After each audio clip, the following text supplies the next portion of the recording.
Oser sauter le pas, changer de vie pour travailler de ses mains. En 2018, Coralie Velu, ancienne freelance en communication, troque son bureau pour cet atelier au fond du jardin. Elle fonde Pimp My Souche, du mobilier créé à partir de souches de bois récupérées. Une manière de rendre hommage à la nature. J'avais une forêt en face de ma maison, donc avec une vue vraiment époustouflante, avec des essences d'arbres de 200-300 ans. Et en fait, ça a été ratiboisé pour construire 2 maisons en béton. Il y avait un ginkgo biloba qui était au centre du terrain. Et le jour où il s'est fait couper, il y a vraiment un cri quand l'arbre s'est écroulé. Et c'était vraiment un pincement au cœur de voir toute cette forêt abattue et de voir petit à petit un chantier qui détruisait tout, quoi, l'écosystème, la vue aussi, l'esthétisme du terrain. Et c'était vraiment assez fort comme moment. Les arbres aujourd'hui sont détruits sans aucune utilisation derrière. Et donc voilà, j'ai récupéré des souches de bois et j'ai commencé à faire du mobilier avec.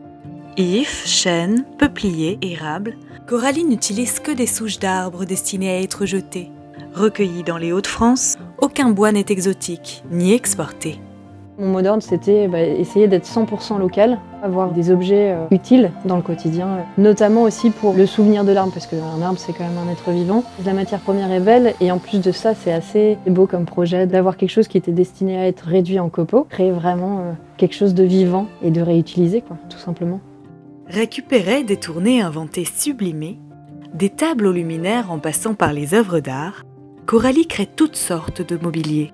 Une créativité sans limite qui donne vie à des pièces uniques. Il y a vraiment un projet sur mesure où la personne peut venir soit avec son bois, soit avec déjà son projet en tête, que ce soit une table, un luminaire, une sculpture, et on vient élaborer le projet en parlant ensemble. Je préfère ce design de pied, ce bois, où j'ai coupé un arbre qui me tient à cœur, est-ce que c'est possible d'en faire quelque chose ? La rencontre entre les hommes et les arbres peut être surprenante. À chaque essence, ses émotions, son histoire. Le bûcheron avec qui je travaille m'a ramené une souche de noyer de 1912. C'est énormément de choses au niveau de l'histoire. Rendre honneur et hommage à l'arbre qui est là depuis tellement plus longtemps que nous, c'est très très important pour moi. Ouais. C'est un peu, pas de l'archéologie, mais presque. Il y a quelque chose de très spirituel qui se dégage de ce projet et qui est très stimulant. Autodidacte et ambitieuse, cette créative touche à tout a tout appris de ses mains. Creuser, polir et magnifier les souches de bois, un travail de longue haleine qu'elle ne troquerait pour rien au monde. Se lever le matin, aller dans l'atelier, ouvrir la porte, sentir cette odeur de bois qui est juste exceptionnelle. Aussi avoir un peu de poussière un peu partout. C'est un moment, moi, dans ma journée où je déconnecte de tout totalement. Je suis vraiment focus sur le travail. Il peut se passer n'importe quoi dehors. Je suis vraiment dans mon atelier et c'est là où tout s'arrête pour créer. Tous les sens sont un peu en alerte. Il y a le toucher. Quand une écorce ou un bout de bois qu'on ponce, au début, visuellement parlant, on a une matière très rugueuse.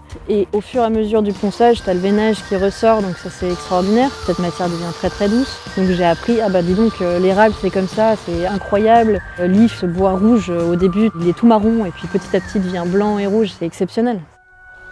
Sensibiliser le consommateur en valorisant l'artisanat, c'est aussi ce qui anime la jeune femme à travers ce projet éthique, organique et écologique. Ce retour au travail à la main, c'est vraiment quelque chose qui me tenait énormément à cœur et qui a été très novateur pour moi. Aujourd'hui, tu peux avoir une lampe à 5 €, mais qu'est-ce que c'est ces 5 €? Qui l'a construit? Comment? Etc.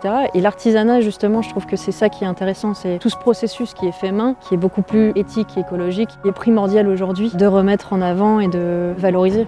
L'artisanat, je pense, va amener ça, cette prise de conscience autour de la consommation qui aujourd'hui est trop folle. Là, le but, c'est de sensibiliser. Voilà, tu as une matière première qui est en face de toi. Avant de la jeter, est-ce que tu peux pas en faire quelque chose? Ça peut être même dans les objets du quotidien. Si j'arrive à sensibiliser un peu les gens autour de ça, c'est une grande réussite. Un soupçon d'art pour habiller ses créations. À l'image de cette lampe réalisée avec l'artiste Sophie d'Herbecourt ou encore de ce tableau signé de la tatoueuse Le Chien Fou, Coralie prévoit de collaborer régulièrement avec des artistes et créateurs. Le rêve, ça serait de créer un collectif autour de l'artisanat, contacter des artistes. Ça, c'est ton corps de métier, ça, c'est le mien. Qu'est-ce qu'on peut faire ensemble? Se reconnecter à sa véritable nature, l'honorer en créant de ses mains.